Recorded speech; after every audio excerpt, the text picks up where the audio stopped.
На Абаза ТВ время новостей. В студии Рустам Зантария. Здравствуйте. Сегодня в выпуске. Погоны от президента. Аслан Джани принял участие в церемонии присвоения воинских званий и награждений сотрудников МВД Абхазии. Задавая тренды. Первый международный туристическо-образовательный форум «Горизонты-23» открылся в Сухуме. Качество, послевкусие, гармоничность. На предприятии «Вина и воды» Абхазии проходит дегустация продукции участников второго национального конкурса абхазских вин. Начнем с информации Генпрокуратуры. Сухумская прокуратура возбудила уголовное дело по факту похищения двоих россиян – Леонида Шоклера и Исмаила Шейха и вымогательства в особо крупном размере. Правоохранители задержали 6 подозреваемых – Артура Квиквискири, Адгура Харчилава, Аляса Харчилава, Тимури Алхарба, Адгура Авицба и Алана Ломия. По версии следствия, Шоклера похитили вечером 14 апреля с парковки возле магазина «Сухум-маркет». Мужчину вывезли в село Ачадара Сухумского района. В отношении него применили насилие, опасное для жизни. До 18 апреля Шоклера перевозили с места на место. После того, как похитители получили выкуп $5000 от матери, его освободили. Друга Шоклера Исмаила Шейха похитили 19 апреля. Его обманули и вывезли в село Акум Галского района. В отношении мужчины применили насилие, опасное для жизни, но ему удалось освободиться и сообщить о произошедшем в милицию. Служба государственной безопасности Абхазии выступила с сообщением в связи с распространяющейся информацией от анонимных пользователей соцсетей о причастности некоторых граждан к порубке дерева на Лыхнашта. СГБ информирует, что информация в интернет-пространстве о причастности иных граждан республики к данному делу, кроме задержанных 11 апреля братьев Богателя, не соответствует действительности.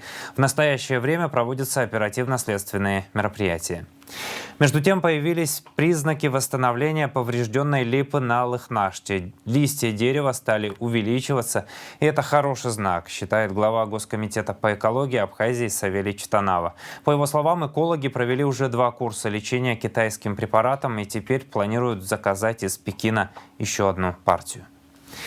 26 апреля профессиональный праздник отметили сотрудники специального отряда быстрого реагирования МВД Республики. Торжественная церемония состоялась в среду в Министерстве внутренних дел. Глава государства принял участие в торжественном мероприятии, приуроченном к 5-летию образования СОБРа, специального отряда быстрого реагирования. Президент Абхазии Аслан Джани присвоил звание полковник милиции заместителю министра внутренних дел Райшу Цвижба. Аслан Джани выразил благодарность сотрудникам СОБР за их профессионализм, отвагу и самоотверженность в защите государства и народа Абхазии. Материал пресс-службы ведомства, подготовленный специально к празднику, смотрите в нашем эфире после выпуска новостей.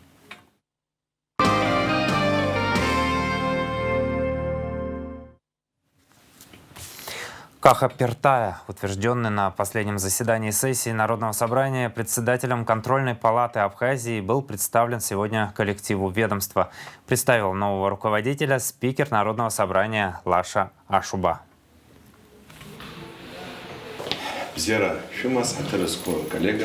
Добрый день, уважаемые коллеги. Рад быть сегодня в гостях у контрольной палаты. Сегодня у нас важное событие. Мы представляем нового руководителя контрольной палаты. Но прежде чем мы перейдем к представлению нового руководителя контрольной палаты, я хотел бы от лица Народного собрания парламента Республики Абхазия и от себя лично поблагодарить Роберта Ивановича Ашба за многолетнюю работу, проделанную на этой ответственной должности. Поблагодарить весь коллектив контрольной палаты. Именно при вас были заложены основы деятельности этого органа. Была сформирована очень качественная команда, которая добилась ощутимых результатов для нашего государства и для нас всех. Спасибо вам за это. При вас были заложены самые добрые и правильные традиции деятельности этого контрольного органа. Я очень надеюсь и рассчитываю на то, что эти добрые традиции будут продолжены. Контрольную палату всегда отличали такие принципы, как принцип законности, гласности и высокой ответственности за проделанную работу. Роберт Иванович, вам отдельная благодарность за это. И позвольте от лица парламента вручить почетную грамоту парламента. И большое, уважаемый Кахас Заурьевич, я поздравляю вас с избранием на столь ответственную государственную должность. Каху Заурьевича мы знаем как человека принципиального, человека ответственного, человека системного, человека, который умеет хорошо наводить коммуникации. Я уверен в том, что взаимоотношения между вами и вашим коллективом сложатся. Я очень надеюсь на качественную и плодотворную работу, основанную на принципах объективности и беспристрастности. Спасибо большое, Роберт Иванович, вам огромное спасибо. Мы с вами знакомы, будучи еще депутатом 6-го созыва парламента, мы знаем вашу работу, ваш труд. Вы руководили контрольной палатой с момента ее создания. Спасибо всем. Спасибо. Благодарю всех. Вице-премьер, министр экономики Кристина Азган встретилась в Москве с послом Сирии в России Башаром Аль-Джафари. Стороны обсудили гуманитарную помощь, оказанную Абхазии сирийскому народу, пострадавшему от разрушительного землетрясения в начале февраля, а также межгосударственное сотрудничество. Власти Абхазии выделили $300 тысяч на поддержку Сирии и Турции, 200 тысяч из которых предназначены Дамаску.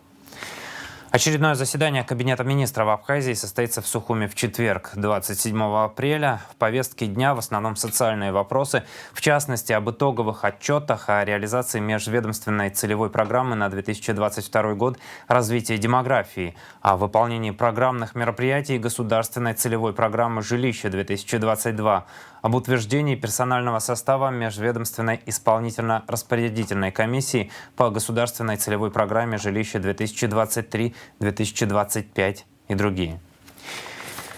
Первый международный туристическо-образовательный форум «Горизонты-23» открылся в Сухуми. Организаторы форума Минтуризма Абхазии и представительство Россотрудничества в республике. На пленарных заседаниях будут представлены доклады по актуальным проблемам развития различных направлений туризма, в том числе гражданско-патриотического, образовательного и молодежного.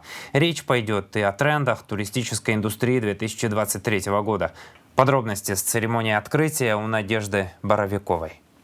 Международный туристическо-образовательный форум «Горизонты-23» открыл посол России в Абхазии Михаил Шургалин. Важно, что это международное мероприятие объединяет и туроператоров, и ательеров, и предпринимателей, и общественных деятелей Абхазии, и гостей из России. Уверен, что это позволит провести плодотворное обсуждение всех имеющихся проблем и наметить пути их решения, подчеркнул Михаил Шургалин. Очень рад приветствовать всех собравшихся на сегодняшнем форуме, и гостей, и организаторов, и профессионалов туристической области.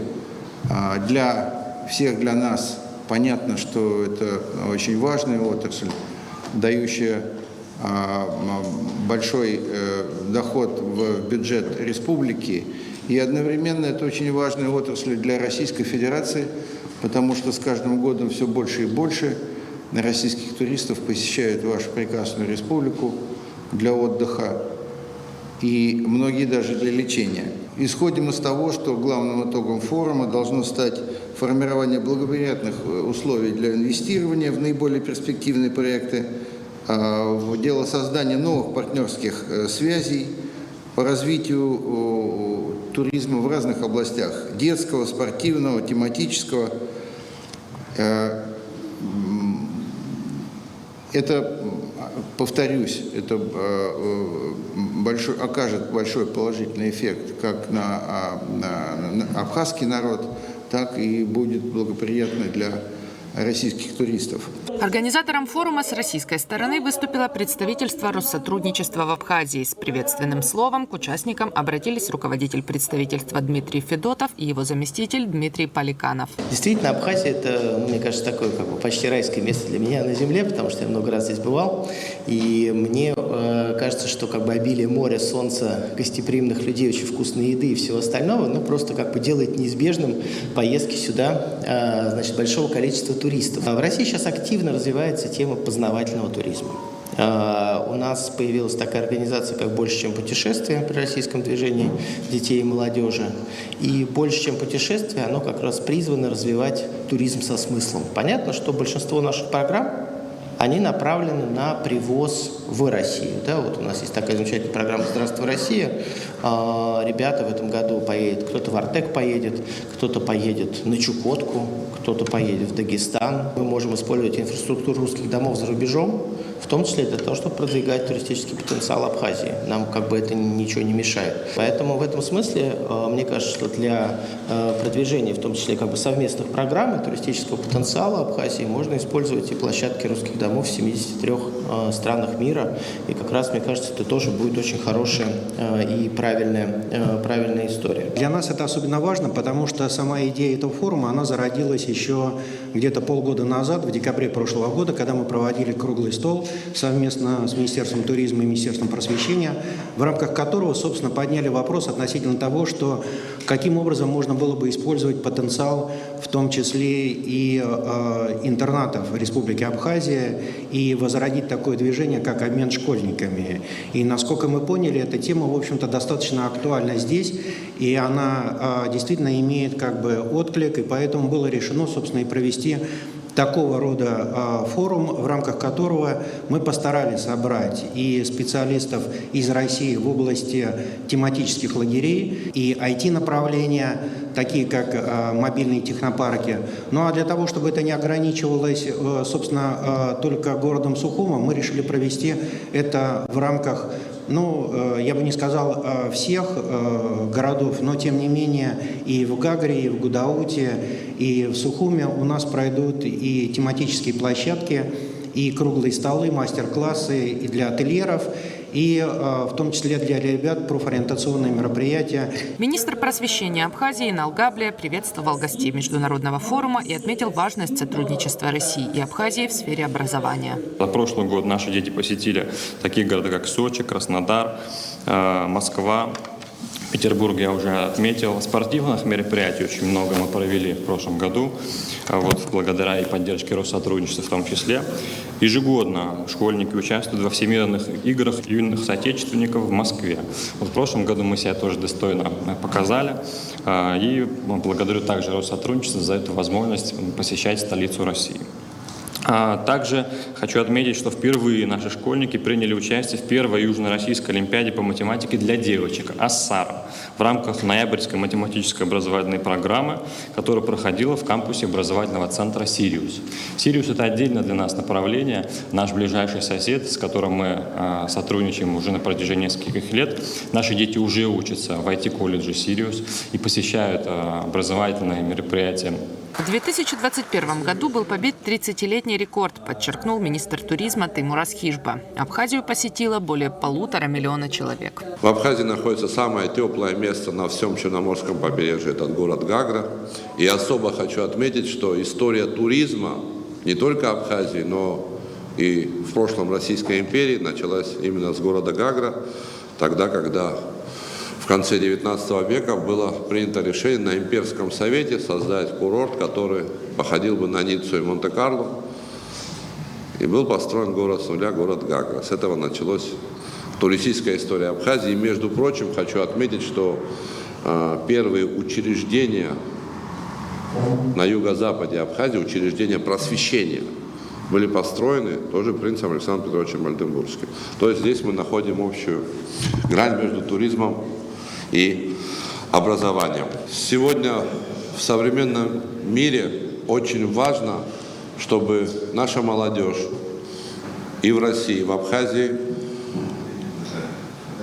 получала правильные знания, получала правильную информацию. У нас в Российской Федерации общие ценности, общие семейные ценности, общие религиозные ценности и общее будущее.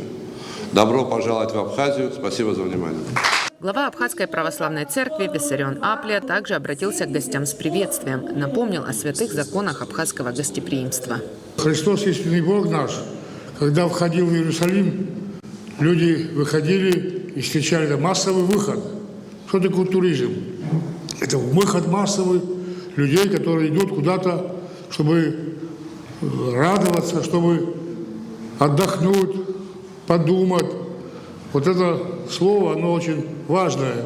И дай Бог, чтобы в нашей стране абхазской мы смогли проявить вот это абхазское гостеприимство.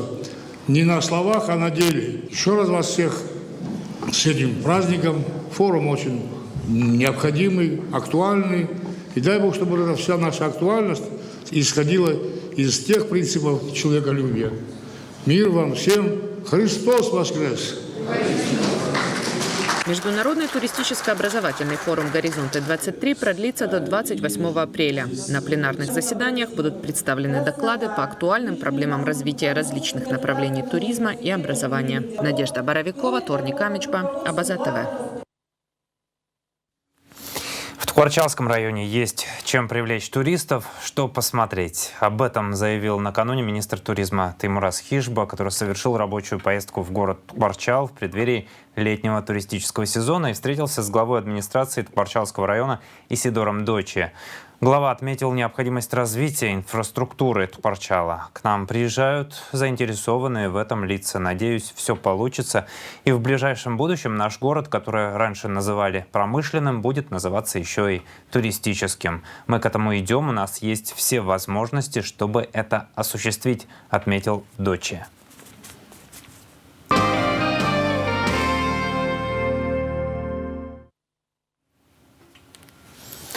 Министерство культуры Республики Абхазия запустило новый проект «Фархацарей Аказарей Рымя», посвященный 30-летию победы в Отечественной войне народа Абхазии.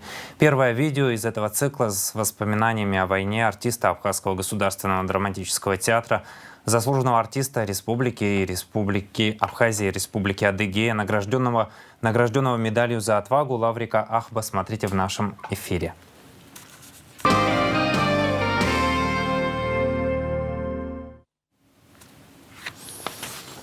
Качество, послевкусие, гармоничность. 26 и 27 апреля на предприятии «Вина и воды Абхазии» проходит дегустация продукции участников второго национального конкурса абхазских вин. Национальный конкурс абхазских вин впервые прошел в прошлом году. Его цель – поддержка местных частных производителей и улучшение качества вина, производимого в Абхазии. Подробности в репортаже Элеоноры Гилаян. На первый план выходит сера, она очень засерена.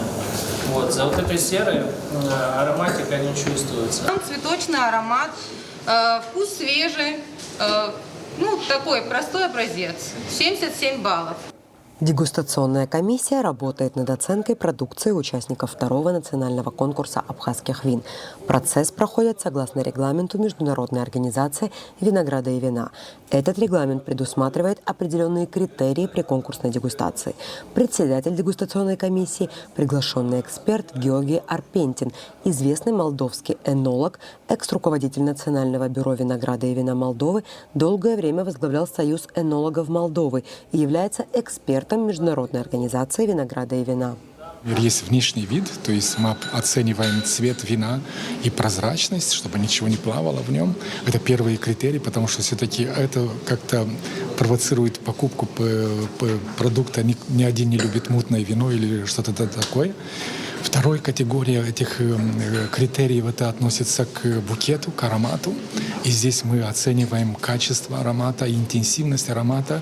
И если нету недостатков, потому что все чувствительны к недостаткам, тяжелее описать положительные стороны. Но все дегустаторы, я вам уверяю, они знают, что здесь есть дефекты. Да? И вот это как раз, вот эти три критерия позволяют не пропустить те вина, которые имеют недостатки. Третья категория критериев относится к вкусовым ощущениям. Интенсивность, качество, послевкусие, гармоничность. Дегустатор здесь более-менее субъективный, потому что каждый сравнивает со своим эталоном, со своим опытом, со историей дегустации. И он сопоставляет данное вино с того, что у него есть, значит, как сенсорная память, мы говорим. Вот, и мы ставим оценку. Каждый критерий, он, значит, оценивается по шкале по 5-бальной. Надо отметить, что дегустация проходит анонимно. Никто не видит этикеток и не знает, какое именно вино оценивает в данный момент. По словам экспертов, анонимность в конкурсной дегустации очень важна. Она позволяет отбросить некоторые субъективные проявления. После того, как мы все дегустируем, мы будем открывать анонимно и посмотрим, какое это. Вот очень важно. Иногда делают и двойную анонимность. Да, лаборатория ставит один номер, потом организатор вторые номера анонимные. Но я думаю, что это очень важно, потому что этикетки очень сильно влияют на дегустатора и провоцируют субъективность, нежели объективность. Поэтому мы должны убрать все факторы, которые могут влиять на эту субъективность. Генеральный директор компании «Вина и воды Абхазии» Николай Ачба отмечает, что на промежуточном этапе конкурса уже возможны некоторые выводы. Общее впечатление, что такое. Есть люди, которые добросовестно относятся к виноделию и делают очень приличные вина. А есть, к сожалению, довольно много людей, которые, видимо, не очень понимают, что такое вино. Мы готовы с ними работать, мы готовы рассказывать, подсказывать, объяснять. Мы об этом говорили, всех приглашаем к нам в лабораторию, в частности, к нашим виноделам, которые готовы помогать всячески. Изначально было отобрано 95 образцов от 47 виноделов. В конкурсной дегустации допущено 24 образца из 15 хозяйств. По словам Николая Ачба, организаторы рассчитывали на большее число образцов. Главная задача всей этой истории – это популяризация вообще виноделия в Абхазии.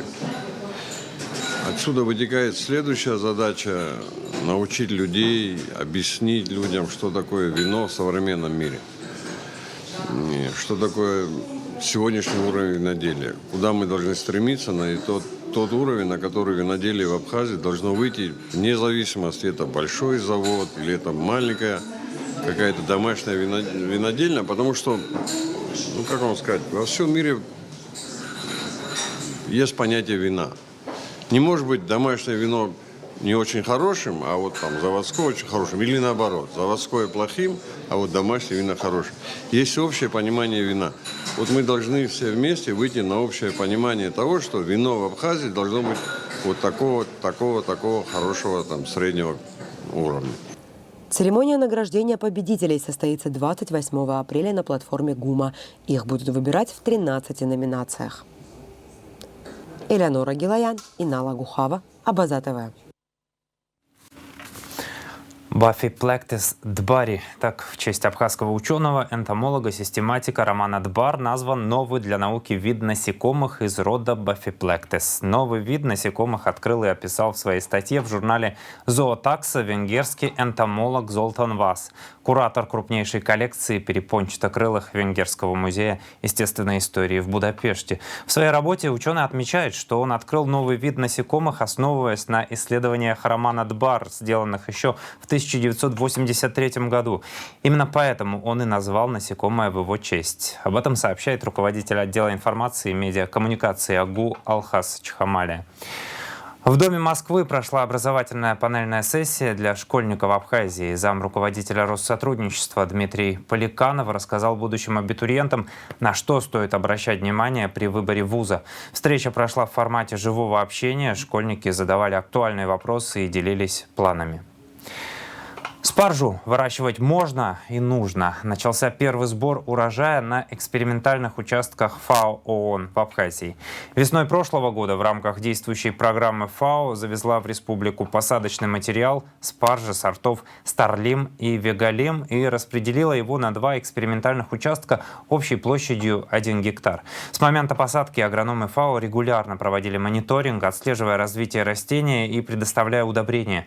Как итог, в этом году ожидается получение большого количества урожая. На первый взгляд на этом участке нет ничего, кроме сорняка. Но опытный глаз уже видит, как из-под травы выглядывает кудрявая голова молодого побега спаржи. Когда он достигает высоты в ладонь, то его можно срезать и отправлять прямо на стол или в рот. Для демонстрации того, что продукт экологически чистый, он очень полезный и вкусный в сыром виде. Чем-то похож на молодой горошек. Спаржу едят как термически приготовленной, так и сырой, но только если она свежая, а не замороженная, и экологически чистая, как в Абхазии. Все дело в том, что местные фермеры отказались от удобрений. Мы принципиально не удобряли ничем, потому что на этой земле росла кукуруза. Мы решили, что никаких удобрений мы первый год использовать не будем. Эта культура ранее не выращивалась в Абхазии в таких масштабах, что придает эксперименту, который проводят абхазские фермеры совместно с ФАО, определенную уникальность. Весной прошлого года в рамках действующей программы ФАО завезла в Абхазию посадочный материал спаржи сортов Старлим и Вегалим и распределила его на 2 экспериментальных участка общей площадью в 1 гектар. С момента посадки агрономы ФАО регулярно проводили мониторинг, отслеживая развитие растений. По словам Астамура, сотрудники ФАО вместе с рабочими помогали прямо в поле. ФАО была колоссальная. Без этой помощи мы, конечно же, бы ничего и не сделали. Потому что качественные корни и их количество, оно достаточно дорогое. То есть если мы провели бы аналогию там с Россией и заказали бы такие корни в России, ну, это бы в огромную копеечку бы нам село. Соответственно, этот проект нам очень сильно помог. И помимо там самих корней, все ребята, которые работают в ФАО, нам помогали сажать, консультируют нас ежедневно по разным вопросам, помогают с различными там новыми проектами, мы с ними обсуждаем. Соответственно, работа ведется постоянно. То есть нет такого, что нам там помогли с корнями и сказали: мои хорошие, занимайтесь самостоятельно. То есть поддержка идет ежедневной. Сбор спаржи начался на прошлой неделе, уже в первых числах мая завершится. В эти дни начинающий фермер Илона Воуба впервые попробовала спаржу. Она целый год ухаживала за растениями, даже не зная, каковы они на вкус. Я впервые попробовала эту спаржу, когда уже мы засадили все поле и собрали через год свой собственный урожай. Я не знала, что я сажаю.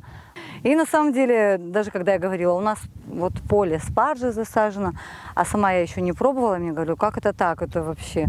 Вот, ну, я сказала, свою спаржу я попробую впервые с собственного поля. По словам Илоны, процесс выращивания был трудоемким, но эксперты ФАО активно помогали в течение всего периода. А самое главное, что радует Илону, продукт оказался востребованным. И вот в этом году первый урожай мы представили на сельскохозяйственной ярмарке, на культурно-деловой платформе ГУМа. И хочу сказать, что это был успех. Мы распродали все, что мы туда принесли. И на удивление, несмотря на то, что это новая культура для Абхазии, было много молодых женщин, которые интересовались и знали, что такое спаржа, и более того, знают разные рецепты приготовления. Этот проект финансируется Европейским Союзом и проектом «Инпарт». И его цель – апробирование различных сельскохозяйственных культур, чтобы диверсифицировать доходы фермеров в Абхазии. В течение всего вегетационного периода агрономы ФАО внимательно следили за развитием культуры, чтобы убедиться в ее пригодности для данной местности, и консультировали фермеров по вопросам надлежащей практики выращивания. Сегодня их вердикт таков – спаржу можно и нужно выращивать в Абхазии. Мы начинали этот проект для спаржи на прошлом году, в апреле. И здесь было у нас 2 участка. Первый здесь, в Вешере, и второй в Бабушера. И ФАО хотел попробовать эту культуру в Абхазии, потому что это первый раз у нас большой участок для спаржи в Абхазии. И в этом году мы посмотрели, как эта культура выращивает. И мы видели очень хороший урожай в этом году. Это только первый сезон, который мы видели урожай. И в следующий год и после следующего года будет больше и больше. Проект ФАО, совместная программа ЕС и ООН по развитию сельских районов Абхазии, продолжает свою деятельность, создавая демонстрационные участки в огородах местных фермеров по всей Абхазии и обучая инновационным методам выращивания овощных культур с минимальным использованием химикатов и увеличением количества урожая. Марианна Котова, Абаза ТВ. 27 апреля на Абаза ТВ мы покажем завершающий выпуск телевизионного цикла, посвященного известному художнику-сценографу Александру Шервашидзе-Чачба. В 5-м выпуске эксклюзивное интервью с правнучкой художника Татьяной Зайцевой, которая расскажет интересные факты о жизни и творчестве художника. Автор проекта Эльвира Арсалия. Проект реализован при поддержке Абхазского общественного фонда развития «Амшра».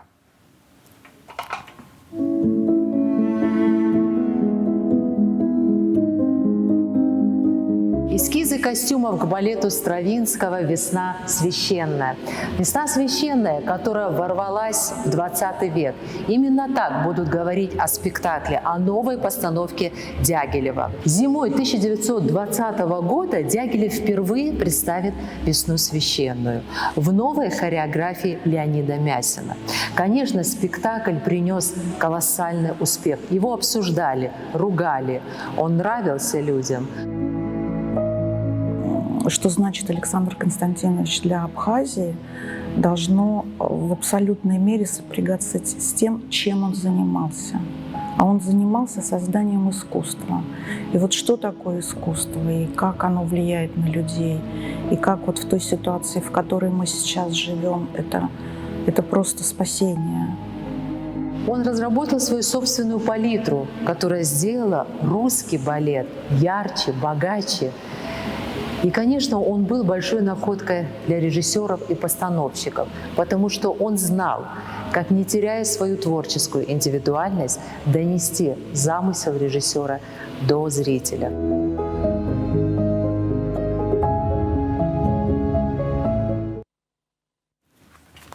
История 5-я «Весна священная», посвященная юбилею Александра Шервашидзе-Чачба, 27 апреля в вечернем эфире Абаза ТВ.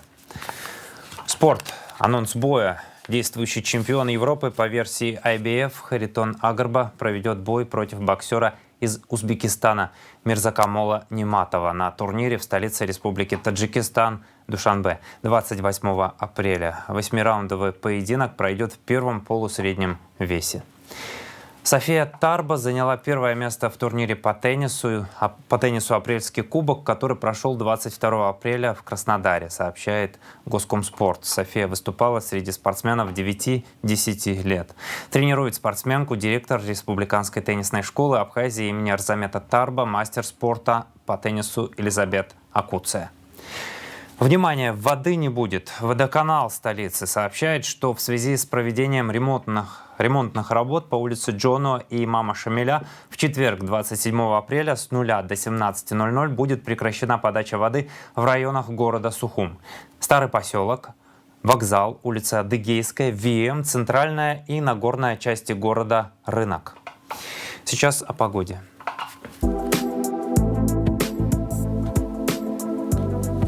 В четверг, 27 апреля, в Абхазии ожидается переменная облачность. Со второй половины дня дождь разной интенсивности, гроза.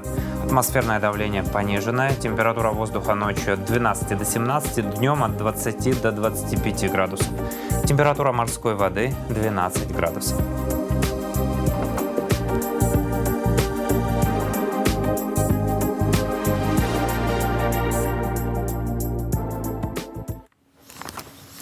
На этом выпуск завершен. Следите за развитием событий вместе с нами. До новых встреч в эфире.